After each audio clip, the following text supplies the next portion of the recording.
नमस्कार, news one India में आपका स्वागत है। आपके साथ में धर्मराज सिंह। मुख्यमंत्री योगी आदित्यनाथ ने आज युवाओं को कई सारे सौगात दिए हैं। युवाओं के लिए एक विशेष भत्ता का ऐलान मुख्यमंत्री योगी आदित्यनाथ ने किया है और यह भत्ता उन युवाओं को मिलेगा जो प्रतियोगी परीक्षाओं की तैयारी कर रहे हैं। कॉम्पिटिटिव एग्जाम्स की तैयारी कर रहे परीक्षार्थियों को इस भत्ते का फायदा होगा।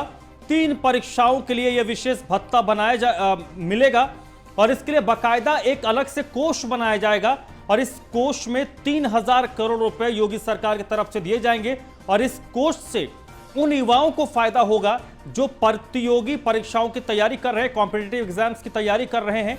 तो बड़ा ऐलान है मुख्यमंत्री योगी आदित्यनाथ का, क्योंकि अमूमन ये कहा जाता है कि कई ऐसे बच्चे जो पैसे की कमी के कारण प्रतियोगी परीक्षाओं में पिछड़ जाते हैं या कर नहीं पाते, उनको इसका फायदा होगा।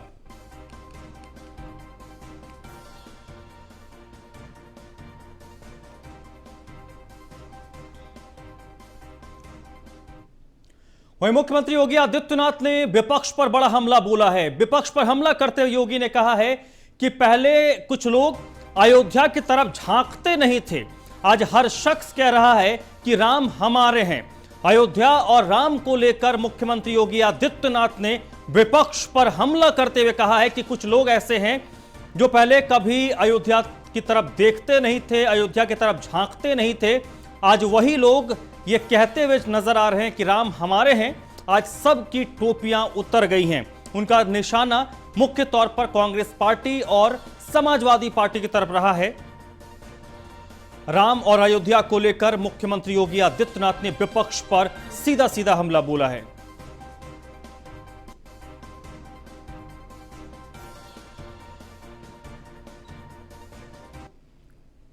महोदय, पिछले 5 वर्ष के दौरान प्रदेश के अंदर बजट का दायरा लगभग दुगना हुआ है। 2015-16 में लगभग 2.5 लाख करोड़ रुपए का बजट आता था। 19 करोड़ की आबादी का राज्य था। 2016-17 में 3,40,000 करोड़ रुपए का बजट आया था और आज हम लगभग 6 लाख करोड़ रुपए तक बजट के दायरे को पहुंचाने में सफल हुए। यानी बड़ी सोच, बड़े कार्य, तो बजट का दायरा भी बड़ा होगा। 24 करोड़ की आबादी और प्रदेश का बजट 2 लाख 3 लाख करोड़ का हो तो ऊंट के मुंह में जीरा है। और यह पहले सोच थी नहीं, संकीर्ण सोच थी। तो संकीर्ण सोच से विराटता की कल्पना नहीं की जाती थी, लेकिन प्रदेश के अंदर बिना किसी भेदभाव के, न जाति, न मत, न मजहब, न क्षेत्र, न भाषा, बिना किसी भेदभाव के सबका साथ, सबका विकास और सबका विश्वास, इस भाव के साथ जो कार्यक्रम किए उसका परिणाम है कि विकास बजट का दायरा बढ़ा। 15-16 में देश की 6ठी अर्थव्यवस्था थी, आबादी में नंबर 1, दंगों में नंबर 1 पर होता था। जातीय दंगे होते थे, सांप्रदायिक दंगे होते थे, भ्रष्टाचार में नंबर 1 पर था, विकास में सबसे पीछे था, गरीब कल्याण की कोई बात ही नहीं करता था, अर्थव्यवस्था में 6 नंबर पर थे। और मात्र इन 4.5 वर्षों के दौरान जो परिश्रम हुआ है उसका परिणाम है कि उत्तर प्रदेश आज देश की नंबर 2 की अर्थव्यवस्था बनी है। अयोध्या की तरफ लोग झांकते नहीं थे, आज तो हर व्यक्ति कह रहा है कि राम तो हमारे भी हैं। कुंभ कैसे होना चाहिए? कुंभ प्रयागराज 10,000 वर्षों से अधिक का लिखित इतिहास जिसका है, दुनिया का पहला गुरुकुल महर्षि भारद्वाज ने जिस प्रयागराज में स्थापित किया था। आखिर बहुत सारे लोगों को अवसर मिला था कुंभ का आयोजन करने का, प्रदेश में सत्ता में रहने का। कुछ लोगों को दशकों तक मिला, कुछ लोगों को कई बार मिला, बार बार मौका मिला, वे भी कर सकते थे, लेकिन सोच नहीं थी। क्योंकि कुंभ का मतलब उन लोगों को लगता था कि अगर हम कुंभ के आयोजन के लिए कुछ कर लेंगे तो फिर टोपी लगा के मुबारकबाद नहीं दे पाएंगे।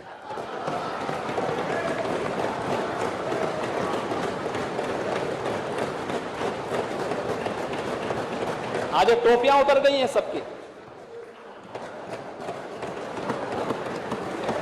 सब गायब,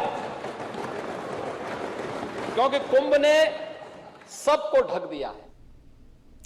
चलिए बढ़ते आगे और अब बात करते हैं मुनव्वर राणा की।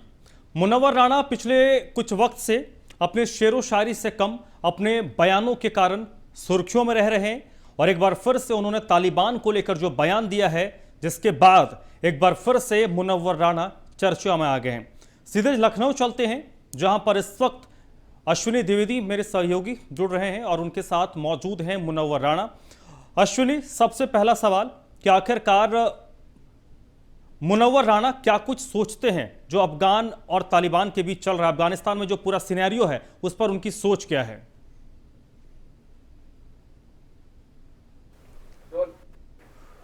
मशहूर शायर मुनव्वर राणा हमेशा अपनी शायरी के लिए जाने जाते थे, लेकिन हाल ही के दिनों में वो लगातार अपने बयानों को लेकर चर्चा में हैं। सर, जिस तरह से आपने बयान दिया तालिबान और अफगान को लेकर के, अफगानिस्तान को लेकर के, क्या उसका पीछे का क्या? देखिए, हम समर्थक हैं अफगानिस्तान के, हम समर्थक तालिबान के नहीं हैं। लेकिन अब इसको क्या कहिएगा कि जो ये तालिबानी है, ये भी आसमान से तो उतरे नहीं हैं, ये भी तो वहीं अफगानिस्तान ही के हैं। और पूरी ज़िंदगी कभी रूस ने खून खराबा किया, फिर अमेरिका ने खून खराबा किया, फिर आसपास के खून खराबे हुए। तो उसमें जिस तरह से जब किसी पे बहुत जुल्म होते हैं, किसी के परिवार पे, किसी के समाज पे, तो वो नक्सल बन जाता है, वो चंबल में चला जाता है, वहाँ रहता है। तो ये जो रूस और अमेरिका और इस तरह के जो बहुत से जो मजालिम हुए हैं, उन्होंने जन्म दिया है तालिबान को। तालिबान जो है ये अमेरिका और रूस की नाजायज़ औलाद हैं। जिस तरह से तालिबान है, अफगानिस्तान के जो लोग हैं, आम लोग, उनको परेशान कर रहा है, हत्याएं कर रहा है, कितना आजमान? नहीं, जाहिर ये अफसोस की बात है ना। मैंने आपसे क्या कहा? मैंने आपसे ये कहा कि अगर वो एक मिशन लेके ये आता अमेरिका कि हम वहाँ कम से कम 50 स्कूल खोल देंगे और कम से कम 10 हॉस्पिटल खोल देंगे एम्स के स्टैंडर्ड के, तो उनको जीने का हुनर आ जाता। लेकिन नंगी क्या ओढ़े क्या निचोड़े, एक मुहावरा है ना। तो अफगानिस्तान में रखा गया है कि जो वहाँ जाकर के वहाँ के लोग करेंगे, क्या करेंगे? सर, जिस तरह से देखा जा रहा है, तमाम संस्थाएं, अंतर्राष्ट्रीय संस्थाएं हैं, लेकिन अभी तक कोई भी अफगानिस्तानियों को बचाव के लिए नहीं आया। कौन सी संस्थाएं? लोग कभी नहीं आते हैं भाई। वो जब वो ईरान पे नहीं आए, इराक पे नहीं आए, फ़लस्तीन पे नहीं आए, इसराइल ने गुंडागर्दी के साथ अपना मुल्क बना लिया, नहीं आए, तो आप क्या उम्मीद रखते हैं कि वो अफगानिस्तान में आकर के लोगों को दूध पिलाएंगे? सर, अफगानिस्तान और तालिबान के बीच स्थिति बड़ी खराब इस समय है, लेकिन तालिबान जो है वो लगातार कब्जा भी कर रहा है, अपने वहाँ संसद तक घुस गया है, वो संसद जो भारत ने बनवाई थी वहाँ पर। तो किस तरह से उसको देखें? आप ये देखिए कि अगर मैं यही, आप वेरी गुड, अच्छा सवाल किया आपने। अगर हिंदुस्तान से अगर ये नफरत करता तालिबान, तो उसको संसद भवन गिरा देनी चाहिए थी। हाँ, उसकी सड़कें तोड़ देनी चाहिए थी, लेकिन ऐसा तो नहीं है। अच्छे काम की कदर कोई आज न करे, कल करेगा, कल नहीं करेगा, परसों करेगा। हम तो ये कहते हैं ना कि अगर जितना फ़ायदा हिंदुस्तान से अफ़गानिस्तान को पहुंच सकता है, उतना ही ये रूस, अमेरिका और बरतानिया और फ्रांस ये नुकसान ही पहुंचा सकते हैं, फ़ायदा नहीं पहुंचा सकते हैं। आखिरी सवाल सर, उत्तर प्रदेश भाजपा के प्रदेश अध्यक्ष हैं स्वतंत्र सिंह, उन्होंने एक ट्वीट किया जिसमें कहा कि तालिबान का समर्थन करने वाले ये सोच लें कि उत्तर प्रदेश में योगी सरकार है, केंद्र में मोदी सरकार है। तो इससे क्या हुआ भाई, इससे क्या हो गया? लेकिन कहीं ना कहीं आपके बयान को तोड़ मरोड़ के या जैसे पेश किया जा रहा है, आपको एक तरीके से तालिबान समर्थक दिखाया जा रहा है। नहीं, हम तो तालिबान समर्थक तो कभी नहीं थे, लेकिन अफगान समर्थक कल भी थे और आज भी हैं। अब ये सोचने वालों को ये भी सोचना चाहिए, अगर पढ़े लिखे हों क्रिटिसाइज करने वाले, कि तालिबान भी अफगानिस्तान ही का हिस्सा है, वो कहीं बाहर से नहीं आए। निश्चित तौर पर हमारे साथ मशहूर शायर मुनव्वर राना जी थे। साफ तौर पर कहना है कि जो भी आज स्थिति तालिबान और अफगानिस्तान की है, उसका जिम्मेदार अमेरिका है। भारत ने वहाँ संसद बनवाया, और भी डेवलप करना चाहिए। तालिबान ने वो संसद नहीं गिराया, ये एक अच्छी पहल। लखनऊ से न्यूज़ इंडिया के लिए अश्विनी कुमार, सहयोगी समीर कंगी के साथ। अफगानिस्तान की सड़कों पर तालिबान की क्रूरता देखने को मिल रही है।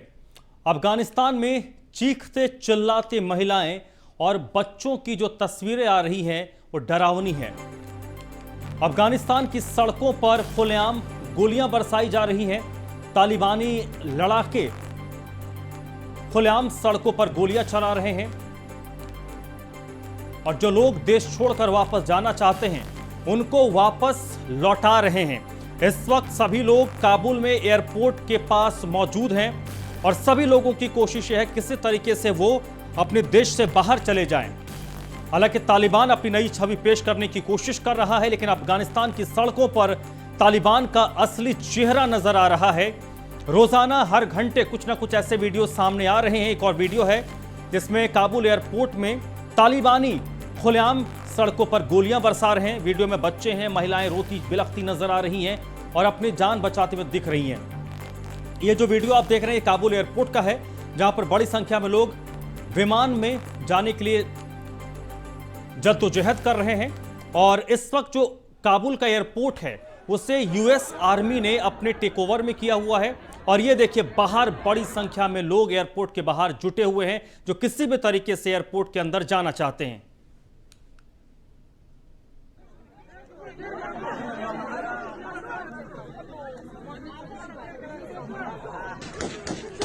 ये देखिए, गोलियों की आवाज आपको आ रही होगी।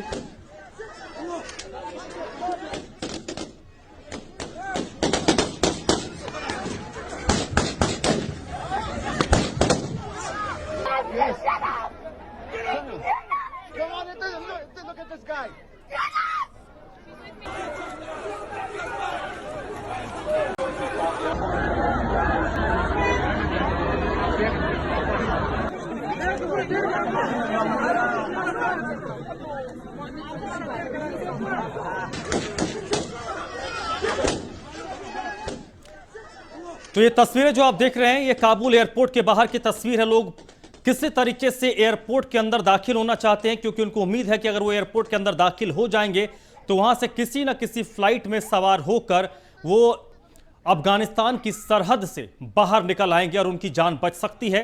लेकिन जो तालिबानी लड़ाके हैं जो अपनी एक अलग छवि दुनिया के सामने पेश करने की कोशिश कर रहे हैं, उनकी एक जो असली छवि क्या है वो इस वक्त काबुल एयरपोर्ट के बाहर इस वीडियो के जरिए आप देख सकते हैं।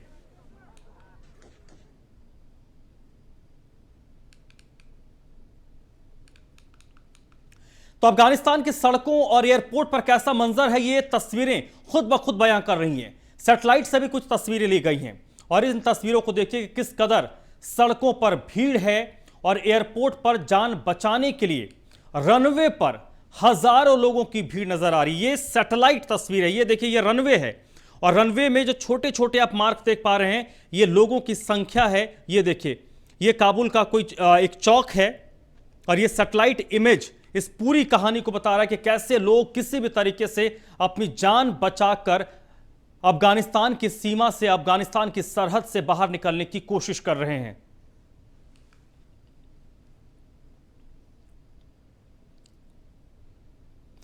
अफगानिस्तान में तालिबान के कब्जे के बाद अब भारत में रहने वाले अफगानी छात्रों को परिवार की चिंता सता रही है।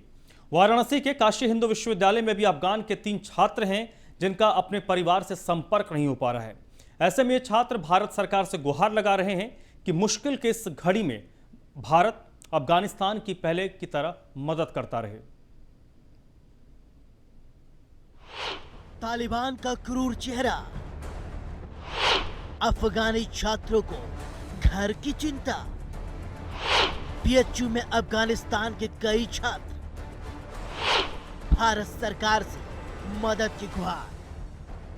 अफगानिस्तान में तालिबान मौत का तांडव कर रहा है। जुल्म और अत्याचार की ऐसी ऐसी तस्वीरें सामने आ रही हैं जिसे देखकर इंसान की रूह कांप जाए। आखिर इंसानी बस्ती पर ये कैसा गोलियों का कहर। हर तरफ चीख पुकार सुनाई दे रही है। रात के सन्नाटे में सिर्फ गोलियों की तड़तड़ाहट सुनाई दे रही है। ऐसे में अफगानिस्तान के नागरिक जो दूसरे देशों में हैं, उन्हें अपनों की चिंता हो रही है।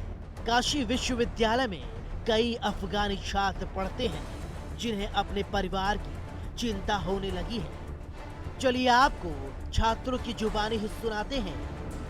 वाराणसी के बीएचयू में एमएससी द्वितीय वर्ष की पढ़ाई कर रहे अफगानी छात्र समीनुल्लाह ने बताया कि जैसे हालात दिख रहे हैं उससे ये तो साफ है कि अफगानिस्तान की रक्षा करना मुश्किल है, लेकिन 1996 से 2008 तक तालिबान का जो सिस्टम उन लोगों ने देखा है उसे कोई भी अफगानी स्वीकार नहीं करता और नहीं करेगा।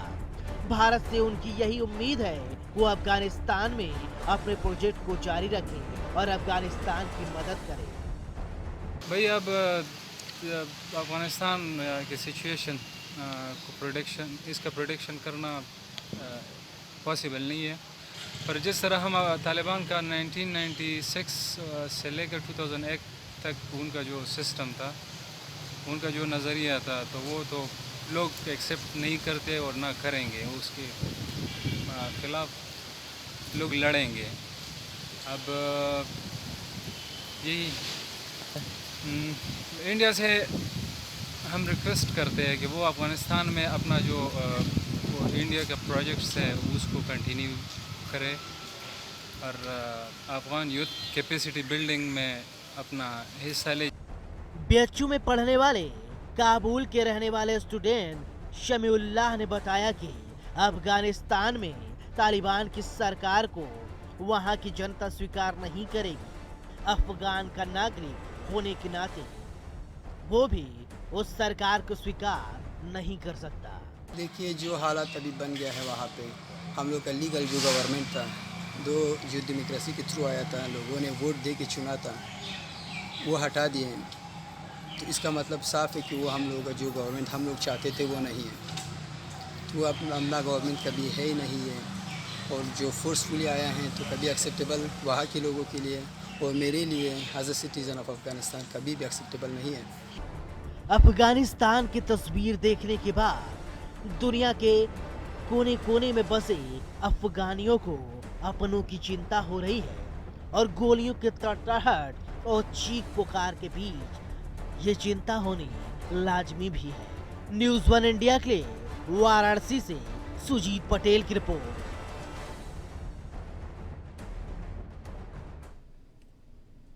इस बुलेटिन में फिलहाल इतना ही।